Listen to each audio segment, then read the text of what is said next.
नमस्कार, आप देख रहे हैं जेके 24/7 न्यूज। मैं हूं आपके साथ राजेश कुमार। वक्त हमारे खास कार्यक्रम डिफेंस स्पेशल का, जहां पर बात भारत चीन कोर कमांडर मीटिंग को लेकर हम करने वाले हैं। एक अहम मीटिंग दोनों देशों के बीच हुई है। क्या कुछ इस मीटिंग में हुआ और क्या वाकई में डेमचौक डेपसांग का विवाद सुलझ सकता है?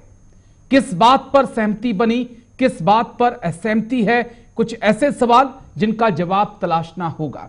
डिटेल से बातचीत करेंगे और साथ ही साथ बातचीत पाकिस्तान को लेकर भी होगी, क्योंकि पाकिस्तान के अंदर नवाज शरीफ के भाई शहबाज शरीफ प्रधानमंत्री बनते हुए नजर आने वाले हैं। उसको भी समझेंगे। इमरान खान कहां चूक गए, कहां निर्दलीय विधायक चूक गए और कैसे जनरल मुनीर के हंटर ने शहबाज शरीफ और बिलावल भुट्टो को एक साथ ला दिया। इस पर भी बात होगी। और साथ ही में ग्रीस के प्रधानमंत्री भारत दौरे पे हैं। जोरदार स्वागत हुआ, प्रधानमंत्री मोदी से मुलाकात हुई, लेकिन पाकिस्तान को साधने के लिए ग्रीस की जरूरत है भारत को। लेकिन आप सोचेंगे कि ग्रीस तो 7 समुंदर पार बैठा है, फिर जरूरत कैसे पूरी होगी?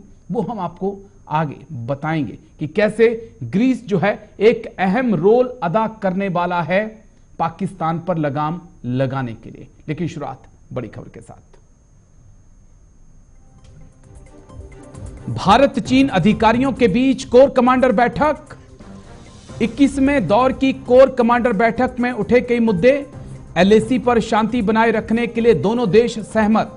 2020 गलवान झड़प के बाद से सीमा पर तनाव।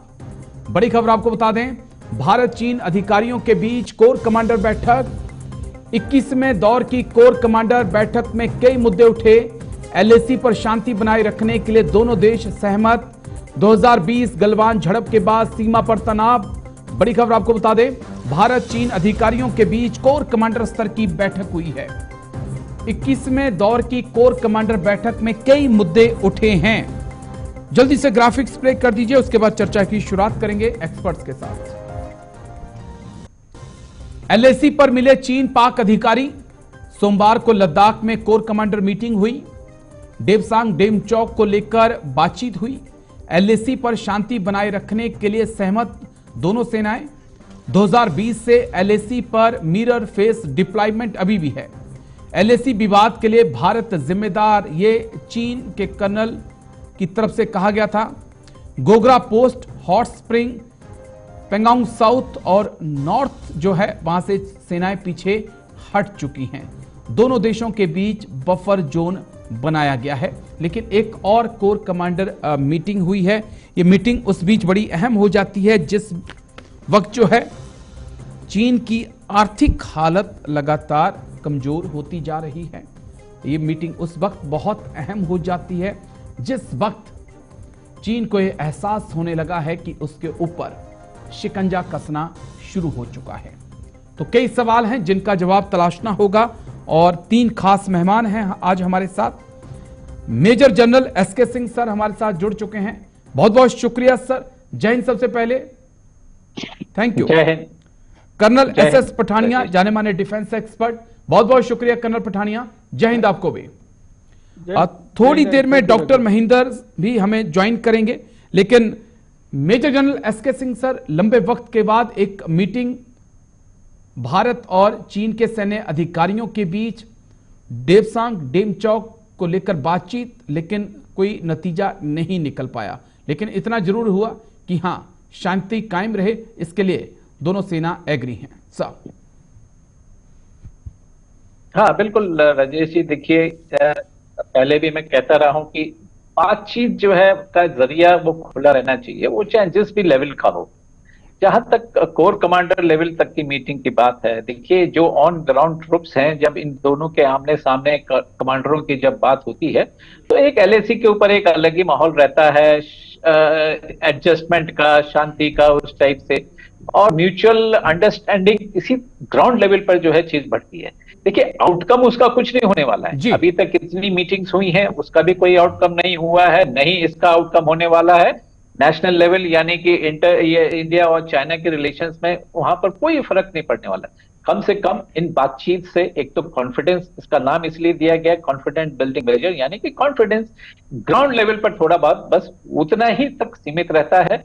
कुछ सहमतियां बननी, इनसे आउटकम होना, हमें नहीं लगता कि इससे इतनी ज्यादा उम्मीदें रखनी चाहिए। लेकिन क्या ये मान के चलें एसके सिंह सर की भारत मान रहा है कि नहीं डेपसांग डेमचौक ऐसे ही विवाद चलेगा, या कोई सरप्राइज देना भी बाकी है या देना होगा? क्या उसके ऊपर विचार नहीं हुआ पिछले 3 साल में, ब्लैक टॉप जैसा? देखिए पहले भी जो है इसी टाइप से डिस्कशंस हुई हैं। ये कोई पहली बार नहीं है कि डेपसांग और डेमचौक के बीच में ही मुद्दे पर बातें हुई हैं, पहले भी बातें हुई हैं, लेकिन हल तो कुछ नहीं निकला।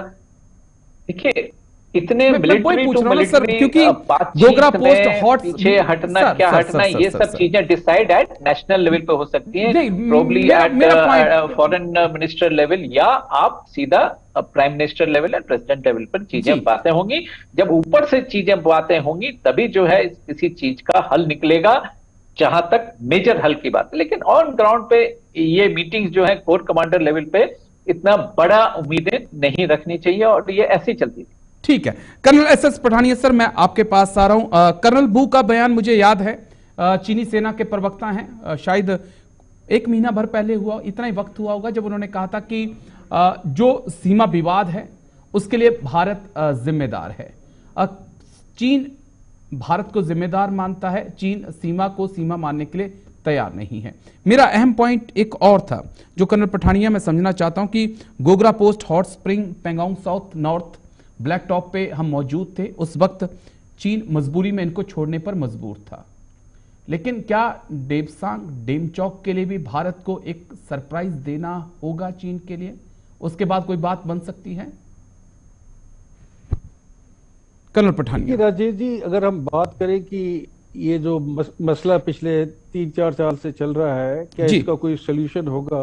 वो नहीं होगा, क्योंकि चाइना किसी भी सोल्यूशन के लिए तैयार नहीं है। उन्होंने अपने जो नेशनल ऑब्जेक्टिव और स्ट्रेटेजिक ऑब्जेक्टिव सेट किए थे उसको वो काफी हद तक पूरा कर चुका है। अभी आप बात कर रहे थे मेरे डिप्लॉयमेंट के अंदर, इसमें आप देखेंगे कि तकरीबन दोनों देशों की 55,000 से 60,000 जो सेनाएं हैं वहां पे तैनात हैं एक दूसरे के सामने। चाइना की सबसे बड़ी एडवांटेज है वो है उसकी इकोनॉमिकल पावर। अगर हम बात करते हैं उसकी जो जीडीपी है वो $18 ट्रिलियन है, हमारी तकरीबन अभी $3.7 ट्रिलियन है, और किसी भी चीज को सस्टेन करने के लिए आपकी जो इकोनॉमी है उसके ऊपर प्रेशर पड़ेगा। चाइना की इस समय जो स्ट्रेटेजी है वो इंडिया को इसके लिए मजबूर कर रहा है कि इकोनॉमिकली हम खोखले होते जाएं just to oppose the China. और दूसरी अगर हम बात करते हैं स्ट्रेटेजिक ऑब्जेक्टिव की, देखिए Gogra, hot spring, finger area, उसके बाद कैलाश रिज जो हमने खाली कर दी थी, which was strategically very advantages to us. अभी बात है डेपसांग और डेमचौक विलेज की। डेपसांग ज्यादा इंपॉर्टेंट है बिकॉज वो हमारी जो दौलत तो ओल्डी बे दरबुक शॉक रोड है उसको इफेक्ट करता है, उसको डोमिनेट करता है, और चाइना का जो अक्साई चेन एरिया है उसको एक डेप्थ प्रोवाइड करता है, और हमारी जो दोल्ट ओल्डी बे एयरफील्ड है उसको भी वो थ्रेटन करने की पोजीशन में है। तो उस एरिया को वो क्यों छोड़ेंगे? जहां तक इस स्टेटमेंट का सवाल है कि शांति बनाए रहनी चाहिए या बनाई रखेगी, उसके अंदर इट डजंट मैटर, बिकॉज पिछले 4 साल से शांति तो बनी हुई है। बिकॉज चाइना इसके आगे आ नहीं सकता, उसको हम आने नहीं देंगे। चाइना को भी ये पता है अभी it's A phase of consolidation and phase of developing the. लेकिन कर्नल पठानिया सर, मैं बीच में टोक रहा हूं आपको, जो हाल ही में साइटेशन आर्मी की तरफ से, दोनों कमांड की तरफ से दिए गए थे, वो तो कुछ ऐसे साइटेशन भी थे जो ये बता रहे थे कि 2020 के बाद भी चीन ने अंदर घुसने की कोशिश की है और उनको जवाब दिया गया। कई अधिकारियों को उसके लिए पुरस्कार से नवाजा भी गया है। तो कैसे हम कहें कि 2020 के बाद कोशिश नहीं हुई? चीन तो लगातार कोशिश कर रहा है सर। देखिए, अगर हम बात करेंगे चाइना की जो नेचर है वो जहां भी उसको मौका मिलेगा वो बाइट करेगा, अंदर आने की कोशिश करेगा। ये वो अरुणाचल में भी कर रहा है, ये यहाँ पे लद्दाख में भी कर रहा है जी। तो इसमें कोई शक नहीं है कि उन्होंने ये दुस्साहस किया होगा, और उसके बाद इंडियन आर्मी ने उनको माकूल जवाब दिया है जिसके लिए साइटेशन आई है। लेकिन biting a portion and launching a kind of a big attack or incursion, that's a totally different thing. और भारतीय आर्मी पूरी तरह से सक्षम है। अभी हम बात करते हैं कि हमें जो सबसे बड़ा थ्रेट है वो है डेप्सोंग प्लेन के अंदर जी, बिकॉज हमारी धोल तोली बेग रोड जो बिल्कुल वो थ्रेटन है वहां पे।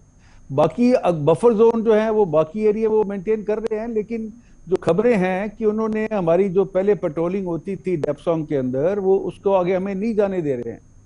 सो that mean in that area virtually there is no buffer zone जी।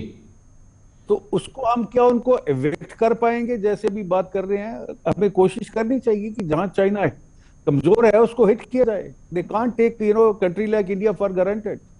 नहीं, आज एक और अहम खबर थी सर इससे जुड़ी हुई कि तो जहां मौका मिलता है उनको थोड़ा हमें ठोकना चाहिए। जी बिल्कुल। एक और अहम खबर अपडेट ये भी आई थी कि जो सेंट्रल बॉर्डर है उसमें चाहे आप हिमाचल और उत्तराखंड बॉर्डर की बात कर लीजिए, वहां पर सेना बहुत मजबूती से अपनी तैयारियों को कर रही है। मैं आऊंगा सर आपके पास भी, लेकिन महेंद्र जी मैं आपके पास आ रहा हूं। 2 पॉइंट महेंद्र जी समझना जो बहुत जरूरी है। हाल ही में जर्मनी में म्यूनिक में विदेश मंत्री एस जयशंकर की और चीन के विदेश मंत्री वांग यी की मुलाकात हुई थी। उसके 2-3 दिन बाद जो है कोर कमांडर की मीटिंग हो जाती है। क्या मान के चलें कि एशिया के 2 बड़े देश एक समझौते की तरफ बढ़ सकते हैं, या मान के चले कि नहीं दोनों को ऐसे ही चलना है आंखें एक दूसरे को दिखाते हुए? डॉक्टर महेंद्र। देखिए राजेश जी, जो सबसे प्रमुख बात है, जिस प्रकार भारत और चीन ने हम इस समय जो वर्तमान में हमारे संबंध हैं, जिस प्रकार से चीन ने एक आप देखिए वोल्फ वॉरियर डिप्लोमेसी अपना रखी है, उसके साथ ही वो भारत के साथ एक हाइब्रिड वॉरफेयर में इन्वॉल्व है। ऐसे में वो जहां एक तरफ ईस्टर्न लद्दाख में शांति की बात करता है, लेकिन हमें उस पर विश्वास नहीं करने की आवश्यकता है, हमें सतर्क रहने की आवश्यकता है, क्योंकि जो शी जिनपिंग की नीति है वो विस्तारवादी नीति है। और ये 2 तरीके हैं, एक तो जो वहां की आम जनता है, डोमेस्टिक पॉलिटिक्स है, उससे लोगों का जो आर्थिक संकट है उससे ध्यान हटाने की, भटकाने की कोशिश चीन कर रहा है।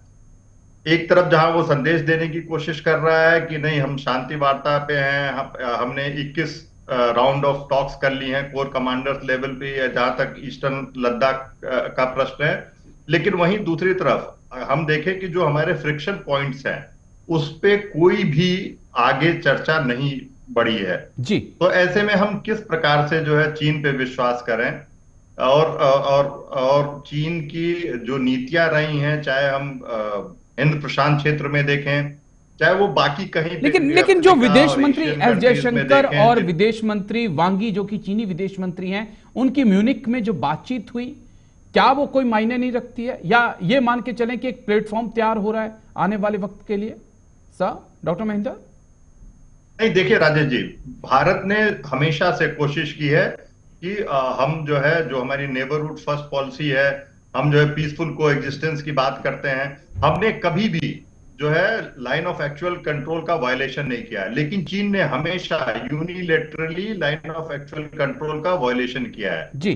और अब वो समय आ गया है कि हमें चीन को सबक सिखाने की आवश्यकता है कि अगर वो यूनिलेटरल वायलेशन करेगा तो भारत भी चुप नहीं बैठेगा। भारत भी जो है अंतर्राष्ट्रीय मंचों पे उसकी जो विस्तारवादी नीतियां हैं और खासकर जो पड़ोसी राज्यों को डिस्टेबलाइज करने की नीतियां हैं, भारत उसको जो है सहन नहीं करने वाला है।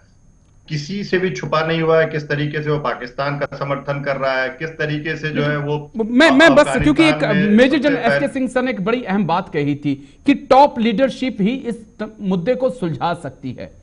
हम ब्रिक्स, एससीओ और G20 में रुख देख चुके हैं। ब्रिक्स में तो मुलाकात हुई थी, एससीओ में पीएम नहीं गए, G20 में शी जिनपिंग नहीं आए, और जो ब्रिक्स में मुलाकात हुई उसमें जो बॉडी लैंग्वेज थी दोनों नेताओं की वो बता रही थी कि चीजें ठीक नहीं है। कितनी उम्मीद की जा सकती है सर डॉक्टर महेंद्र? नहीं, देखिए राजेश जी, और वो सबसे बड़ा प्लेटफॉर्म था। अगर हम जो है अंतर्राष्ट्रीय मंच की बात करें तो G20 में चीन के राष्ट्रपति का न आना भारत को खला और पूरे विश्व ने इसका नोटिस किया। तो ऐसे में निश्चित रूप से अगर टॉप लीडरशिप लीडरशिप ये चाहे तो इस बात, शांति की बात आगे बढ़ सकती है। लेकिन जिस तरीके से हमने चीनी राष्ट्रपति का साबरमती में हमारे प्रधानमंत्री ने स्वागत किया जी, और उसके बाद हमें जो है अपनी सीमा पे विवाद देखने को मिला, तो ऐसे पड़ोसी देश के साथ हम किस तरीके से विश्वास कर सकते हैं? आपको याद होगा कि बैंक, साबरमती के बैंक पे जो है किस तरीके से एक अच्छे होस्ट की तरह, एक जो है जो अतिथि देवो भव की भावना की तरह हमारे प्रधानमंत्री ने चीनी और फिर राष्ट्रपति पीठ का में स्वागत छुरा किया, भी उसके बाद से घोंपा गया। जी लेकिन जी, असली बात यह भी तो है डॉक्टर महेंद्र की तमाम विवाद, तमाम युद्ध जो हैं वो अक्सर टेबल के ऊपर ही सुलझाए जाते हैं, तो उम्मीद की जानी चाहिए कि आने वाले वक्त में बातचीत हो। लेकिन मुझे एक छोटे से ब्रेक के लिए रुकना होगा। ब्रेक के उस पार बात पड़ोसी मुल्क पाकिस्तान की करेंगे, क्योंकि वहां से भी अहम खबर सामने आई है। नवाज नहीं, शहबाज प्रधानमंत्री बन सकते हैं।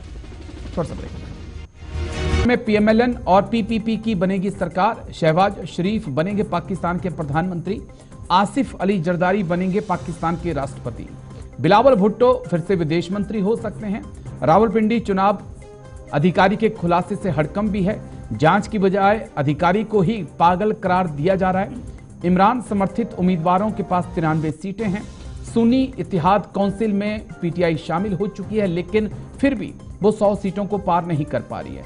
नवाज शरीफ पर नहीं बन पाई सहमति, और ये एक आखिरी पॉइंट जो है बड़ा अहम पॉइंट है। और major general S K Singh sir, London से कारपेट बिछाया गया, नवाज शरीफ को बुलाया गया, लेकिन अब कहा जा रहा है कि नवाज नहीं, शहबाज जो है पाकिस्तान के प्रधानमंत्री हो सकते हैं। ऐसा क्या हो गया पिछले 2-3 महीनों के दौरान कि जिस नवाज के लिए रेड कारपेट बिछाया गया था, उसकी जगह शहबाज को सत्ता सौंपने की तैयारी है? साहब देखिए, 2-3 बातें हैं इसमें। एक तो जो नवाज शरीफ की जो इमेज थी,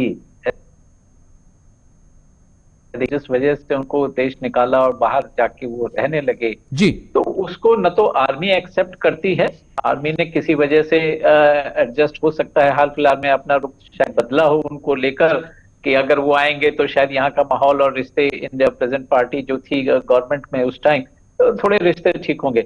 लेकिन वो असलियत जानते हैं कि उनके और पास्ट में क्या रिलेशन रहे हैं। और दूसरी चीज, जनता भी देखिए जानती है कि नवाज शरीफ किस टाइप के कितना करप्शन हुआ करता था, कितनी तरक्की करी पाकिस्तान इकोनॉमिकली या अदरवाइज भी, तो वो इतना अधिक नहीं हो पाया। तो वो सारी जनता और आर्मी सब जानती है। और जैसा कि आपको मालूम है कि वहां पर सारा कंट्रोल जो है वो आर्मी करती है, आर्मी जैसा चाहे कि वैसा चीजें होती हैं। तो प्रेजेंट माहौल में जो इलेक्शन हुआ, इमरान को उनको अलग वैसे ही रखना था, और उनका क्या हुआ पूरी हिस्ट्री अब हो चुकी है। अब प्रेजेंट हालात में जो इलेक्शन रिजल्ट्स निकल कर आए हैं उसमें द बेस्ट कॉम्बिनेशन जो बैठता है वो यही बैठता है कि जो पहले शहबाज शरीफ थे पीएम, वही जो है जारी रहे और उसी को जो है अमल में लाया जाए। ठीक है, लेकिन कर्नल पठानिया बदला क्या? राष्ट्रपति जरदारी बन सकते हैं, मुझे लगता है यही बदलेगा, बाकी तो सब कुछ फिर वैसा ही होगा। शहबाज प्रधानमंत्री होंगे, बिलावल विदेश मंत्री होंगे, और मरियम नवाज हो सकता है गृह मंत्रालय संभाल लें। क्या बदलेगा? शहबाज शरीफ की जो गवर्नमेंट थी पहले, जो पीडीएम, पाकिस्तान डेमोक्रेटिक मूवमेंट जी, जिसके फजलुर रहमान नेता थे, वो उन्होंने पाकिस्तान का पूरी तरह से बेड़ा गर्क कर दिया, फाइनेंशियली भी और स्ट्रेटेजिकली भी, और जहां तक उनकी मिलिटेसी का जो थ्रेट है वो पूरी तरह से नाकाम साबित हुई। फिर एक डील की गई आर्मी और नवाज शरीफ के अंदर कि नवाज शरीफ लंदन से आएंगे, उनके जो सारे केसेस हैं उनको खत्म कर दिया जाएगा, आर्मी उनको सपोर्ट करेगी और वो प्राइम मिनिस्टर बन के आएंगे विद कंप्लीट मेजॉरिटी। ये दूसरी तरफ इमरान खान की पार्टी को उन्होंने पूरी तरह से माइनस कर दिया, उनका इलेक्शन सिंबल भी ले लिया।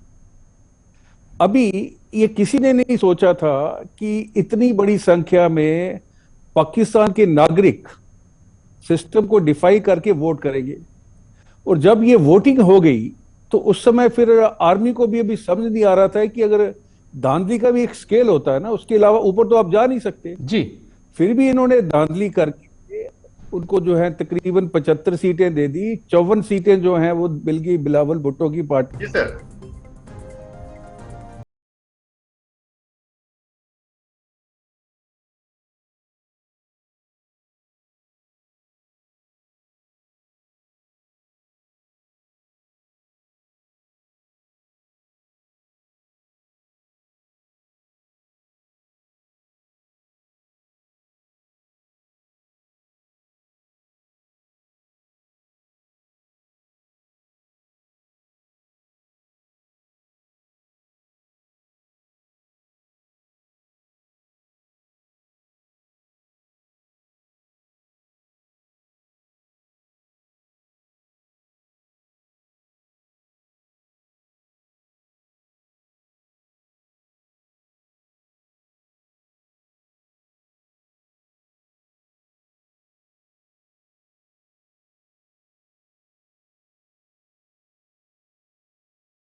ग्रीस के पीएम किरियाकोस इस साल चीफ गेस्ट हैं। 16 साल बाद कोई ग्रीस का प्रधानमंत्री भारत आया है। इंडो पैसिफिक में ग्रीस की सक्रिय भागीदारी है। तुर्की पाक गठजोड़ को भेदने के लिए अहम है। तुर्की ने पाकिस्तान को वायर कतार ड्रोन दिए हैं। एयरफोर्स चीफ BR चौधरी ने किया था ग्रीस का दौरा और तुर्की जो है वायर कतार ड्रोन की जो जानकारी है और वो भारत के साथ साझा करता है। ग्रीस को भारत दे सकता है अपनी ब्रह्मोस मिसाइल। तो ग्रीस भारत के लिहाज से कितना इंपॉर्टेंट है, इसको समझाने के लिए SK सिंह सर के पास हम चलेंगे समझने के लिए। सर, किस प्रकार से ग्रीस के प्रधानमंत्री भारत के दौरे पर, ग्रीस और टर्की का विवाद किसी से छुपा नहीं है और ग्रीस, माफ करिए, टर्की और पाकिस्तान की दोस्ती भी किसी से छिपी नहीं है। इस बीच भारत में ग्रीस के प्रधानमंत्री का होना क्या मायने रखता है सर, क्या इंपैक्ट पड़ने वाला है? देखिए, जहां तक ग्रीस का सवाल है, अब ये देखिए पहली बार 16 साल के बाद आ रहे हैं, यानी कि जो Modi ji present prime minister हैं उनके कार्यकाल में उनकी ये पहली इनफैक्ट विजिट है जी। और इनकी देखिए जो संबंध है भारत और ग्रीस के बहुत ही पुराने संबंध हैं। कल्चरली हम लोग जो है इतने कनेक्टेड हैं, पीपल टू पीपल रिलेशन अच्छे रहे हैं। और देखिए हमारा जो व्यापार है, ट्रेड में इंडिया सरप्लस ट्रेड में है उनके साथ, और ग्रीस को और भारत चाहेगा कि इस क्षेत्र में जहां तक ट्रेड का कम से कम सवाल है, इसको और विस्तार किया जाए, क्योंकि अब बहुत सारी चीजें जो है भारत कई एक क्षेत्र में डेवलप कर चुका है। हम और भी जाने क्या क्या चीजें अब बनाने लग गए जो कि ग्रीस को फायदा रहेगा। तो मुझे पूरी उम्मीद है कि इस क्षेत्र ट्रेड में भी जो है और इस पे बढ़ोतरी की जाएगी, जिसमें भारत को जो है फायदा होने जाएगा। लेकिन एक दूसरी बात, क्या बनाया जा सकता है? के रिलेशन जो है वो बहुत अच्छे हैं। और जो तुर्की ने डायरेक्टर, जैसे आपने भी बतलाया कि पाकिस्तान को जो दिया है और हमारे साथ भी इंफॉर्मेशन शेयर करी, ये बेसिकली मिलिट्री टू एक तरीके से वो समझ लीजिए, तो उसमें भी भारत चाहेगा एक्सपोर्ट करना कि हमारे खासतौर पर ब्रह्मोस मिसाइल हैं और भी हथियार हैं जो ग्रीस को जरूरत है, वो जो है हमको उनको दिए जाए और ग्रीस इसको एक्सेप्ट भी करेगा। लेकिन तो ये हर क्षेत्र में बेसिकली ट्रेड से रिलेटेड जी, जो पॉइंट मैं समझना चाहता हूं कि क्या ग्रीस के जरिए भारत टर्की के ऊपर भी प्रेशर बना सकता है कि जितना आप पाकिस्तान के करीब जाओगे भारत ग्रीस के उतना ही करीब आएगा, या इससे हट कर देखें सर? SK Singh sir. अच्छा, नहीं मेरे से अच्छा नहीं, देखिए जहां तक देखिए पाकिस्तान और तुर्की और पाकिस्तान के जो रिलेशन है उसमें ग्रीस कितना हेल्प हो पाएगी, मुझे नहीं लगता कि ज्यादा कोई फर्क पड़ने वाला है। लेकिन हम जरूर चाहेंगे कि तुर्की के ऊपर जो है किसी तरीके का मनमुटाव या दबाव जो है जो भारत के रिश्तों के बीच में है, भारत और तुर्की के, उसमें ग्रीस जो है जरूर एक अहम भूमिका निभा सकता है। तो मुझे उम्मीद है कि तुर्की और भारत के बीच में भी जो है आने वाले समय में शायद इंप्रूवमेंट होने चाहिए रिलेशंस में। लेकिन पाकिस्तान को लेके उसमें तुर्की और पाकिस्तान के बीच उसमें कोई फर्क मेरे विचार से नहीं पड़ेगा। चलिए, मैं डॉक्टर महेंद्र आपके पास आता हूं, लेकिन क्या कुछ प्रधानमंत्री मोदी की तरफ से कहा गया, क्या कुछ ग्रीस के पीएम ने कहा, पहले मुझे लगता है दर्शकों को एक बार सुना देता हूं, फिर आता हूं सर आपके पास। डिफेंस और सिक्योरिटी में बढ़ता सहयोग हमारे गहरे आपसी विश्वास को दर्शाता है। इस क्षेत्र में वर्किंग ग्रुप के गठन से हम defence, cyber security, counter terrorism, maritime security जैसी साझा चुनौतियों पर आपसी समन्वय बढ़ा सकेंगे। भारत में डिफेंस मैन्युफैक्चरिंग में को प्रोडक्शन और को डेवलपमेंट के नए अवसर बन रहे हैं जो दोनों देशों के लिए लाभदायक हो सकते हैं। And in Prime Minister Modi, I have found a visionary, a principled leader, and dare I say a true friend. And the importance that we attach to our relations with India is evident not only in the increase of our bilateral contacts over the past year, but also in the partnerships we have developed last year. अगले वर्ष भारत और Greece के diplomatic संबंधों की 75वीं वर्षगांठ मनाने के लिए हमने एक एक्शन प्लान बनाने का निर्णय लिया है। इससे हम दोनों देशों की साझा धरोहर, science and technology, innovation, sports और अन्य क्षेत्रों में उपलब्धियों को तो प्रधानमंत्री मोदी और ग्रीस के प्रधानमंत्री को आप सुन रहे थे। इस मुद्दे पर आगे बात करेंगे, बात को जारी रखेंगे, लेकिन पहले एक छोटा सा ब्रेक लेते हैं। ब्रेक के उस पार ग्रीस भी जो है इंडो पैसिफिक में जो है जो गठबंधन हो रहा है, गठजोड़ हो रहा है देशों का चीन के खिलाफ, उसमें साझेदारी करे। और मुझे लगता है कि इस पे भी बातचीत आगे बढ़ सकती है और उसको भारत के सहयोग से या भारत की मदद से ग्रीस जो है इसका हिस्सा बन सकता है। इंडो पैसिफिक में जिस तरीके से चीन की दखलंदाजी बढ़ी है उसको रोकने के लिए, तो ये बहुत महत्वपूर्ण है और ग्रीस की लोकेशन बहुत महत्वपूर्ण है। और बार बार भारत ने जो है जिस तरीके से नागोर्नो काराबाख को लेके आर्मेनिया और अजरबैजान में जो है लड़ाई है, और ग्रीस जो है वो आर्मेनिया के साथ है, और भारत ने भी आर्मेनिया का साथ देने की बात कही है, ग्रीस का साथ देने की बात कही है। हमने जो है मिलिट्री रूप से, सैन्य रूप से उनको मदद करने की भी बात कही है। तो निश्चित रूप से एक महत्वपूर्ण देश है यूरोप का। जहां तक आर्थिक संबंधों की बात है, आपने एकदम सही कहा कि जो आईमैक है, जो इंडिया मिडिल ईस्ट और यूरोप कॉरिडोर, उसका भी ग्रीस एक महत्वपूर्ण हिस्सा है। तो ऐसे में भारत जो मैं बार बार बात कहता हूं कि एक आर्थिक जो है आपूर्ति श्रृंखला, एक वैकल्पिक आर्थिक आपूर्ति श्रृंखला बनाने की बात की जा रही है, उसमें ग्रीस की महत्वपूर्ण भूमिका हो सकती है। और यही वजह है कि भारत जो है, और भारत और ग्रीस के बीच हमेशा से जो है 75 सालों से हमेशा से अच्छे संबंध रहे हैं। तो वो अब नई बदली हुई आर्थिक परिस्थिति में उन संबंधों को और जो है मजबूत करने की दिशा में ये जो प्रधानमंत्री की विजिट है वो बहुत ही महत्वपूर्ण है। बड़ी खबर है, उसके बाद सीधा फिर मैं आपके पास आता हूं।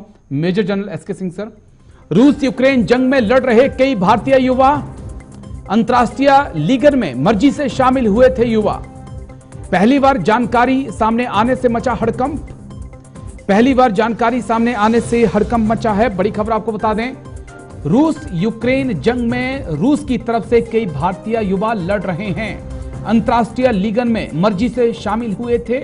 पहली बार जानकारी सामने आने से हड़कंप मचा हुआ है। पहली बार ये जानकारी सामने आई है और ये बड़ी अहम जानकारी निकल के सामने आई है कि रूस यूक्रेन जंग में, अभी तक तो हम नेपालियों की बात कर रहे थे, गोरखाओं की बात कर रहे थे, लेकिन अब खबर पता चली है कि भारतीय भी वहां पर मौजूद हैं और वो चाहते हैं कि विदेश मंत्रालय पहल करे, उन्हें वापस बुलाया जाए। क्या पूरी जानकारी है जल्दी से मैं दे दूं, उसके बाद एक्सपर्ट्स के पास चलता हूं। रूस की सेना में भारतीय कैसे पहुंचे? रूसी सेना के साथ मिलकर लड़ रहे भारतीय युवा 2022 में अंतर्राष्ट्रीय लीगन में शामिल हुए थे अपनी मर्जी से। रूस भारत के जो एजेंट हैं उन्होंने मिलकर यह पूरा खेल किया है। रूसी कंपनियों ने हेल्पर के लिए भर्ती यहां पर किया था और अब भारतीयों को वहां पर जंग में कंपनियां उतार रही हैं। जो भारतीय हैं उसके बारे में जो जानकारी निकल के सामने आ पाई है, इसमें उत्तर प्रदेश, गुजरात, पंजाब, जम्मू कश्मीर के युवा शामिल हैं। रूस में फंसे भारतीयों ने अब मौजूद होंगे कि किस एजेंट के थ्रू ये लोग रशिया गए और उन एजेंट्स के खिलाफ, उन एजेंसियों के खिलाफ जो है सख्त कार्रवाई करनी चाहिए। लेकिन जो इंडिविजुअल लेवल पे जो ट्रैफिकिंग होती है या इमिग्रेशन होता है इलीगल, उसको रोकना थोड़ा सा मुश्किल है, क्योंकि वो उनका कोई भी डेटा सरकार के पास या सरकार की किसी संस्था के पास नहीं होता है। लेकिन ये रजिस्टर्ड जो है अगर एजेंट्स हैं जिनके जरिए ये लोग गए हैं, तो इनका सारा डेटा जो है, इनके बाद में सारे डिटेल, सारी जानकारी जो है सरकार के पास, हमारी रशियन एम्बेसी के पास और हमारे वीजा डिपार्टमेंट के पास होगी। तो इनके खिलाफ कार्रवाई करना बहुत ही आसान है। लेकिन जो बाकी इलीगल इमिग्रेशन होते हैं, जिस तरीके से लोग कनाडा जाने के लिए जो है तमाम रास्ते अख्तियार करते हैं, उनको भरमा के जो अवैध रूप से एजेंट्स काम करते हैं, वहां पे भूमिका जो है राज्य सरकारों की, राज्य पुलिस की भी बहुत महत्वपूर्ण हो जाती है कि वो कहां कहां से ऑपरेट कर रहे हैं, उनके ऊपर लगाम लगाई जाए। कुछ मिडिल ईस्ट में इलीगल तरीके से लोगों को ले जाते हैं, वहां पे भी आपको दिखाया जाता है कि आपको जो है एक जो है व्हाइट कॉलर जॉब मिल रही है। जी जी जी जी। तो उसपे सरकार को जो है कड़ी से कड़ी कार्रवाई, जब तक इन एजेंट्स के खिलाफ जो इलीगल इमिग्रेशन करा रहे हैं, सरकार को इनके खिलाफ सख्त कार्रवाई करनी चाहिए, क्योंकि फिर जब विदेश में जाके नागरिक तो फंस जाते हैं, तो सभी जैसे ये लोग तो अभी पहुंच गए, अब पता नहीं अभी 18 की संख्या है, कितने और गए होंगे, वो सरवाइव किए होंगे कि नहीं वॉर, ये सारी बातें ये बहुत चिंताजनक पहलू है सर, क्योंकि देखिए अगर आप कहीं भी जा रहे हैं, आपको पासपोर्ट भी चाहिए, आपको वीजा भी चाहिए, ऐसे तो आप जा नहीं सकते हैं, और कोई तो इश्यू कर रहा होगा, और कहीं पहुंच के कोई तो चेकिंग कर रहा होगा, कहीं तो पता होता ही है, ऐसा नहीं है कि नहीं पता होगा। लेकिन मैं आपके पास आ रहा हूं major general S K Singh sir, एक पॉइंट और भी है, हमने गोरखाओं की बात सुनी, आज भारतीयों की बात भी हमने सुन ली, क्या वाकई में पुतिन के पास ऐसी सेना नहीं थी कि वो अपनी देश की सुरक्षा कर सकें, उन्हें गोरखाओं की जरूरत पड़ गई और हिंदुस्तानियों की जरूरत पड़ गई सर? देखिए रशिया की जो पॉपुलेशन है वो, और खास तौर पे जो युवा पॉपुलेशन है जो ये फाइटिंग के लायक हैं, वो काफी कम है मात्रा में। इनकी जो स्टैंडिंग आर्मी थी 9 लाख की, उसमें से तकरीबन सारे ही सोल्जर जो हैं वो वॉर लड़ चुके हैं, जो मारे गए वो बात अलग है, लेकिन इनकी रिसाइकिल ऑफ ट्रूप्स वो तक हो चुका है। तो वो हमेशा ही या तो भाई फ्रेश रिक्रूट अपने देश से करें, जो कि उनके पास अब इतने युवा और इतने वो नहीं बचे हैं, उनको जबरदस्ती करें, तो नेचुरली ये स्वाभाविक है कि वो दूसरे देशों की तरफ जो है रुख अपनाएंगे, जितने भी उनको चाहिए। तो ये उसके माध्यम से है, वहां की पॉपुलेशन काफी कम। ठीक है, चलिए बहुत बहुत शुक्रिया आप दोनों खास मेहमानों का। Major general S K Singh sir बहुत बहुत शुक्रिया, कर्नल एसएस पठानिया भी हमारे साथ जुड़े थे, आपका भी शुक्रिया, डॉक्टर महेंद्र आपका भी बहुत बहुत शुक्रिया। तो डिफेंस स्पेशल में आज मेरे साथ इतना ही, कल फिर होगी मुलाकात, दीजिए इजाजत।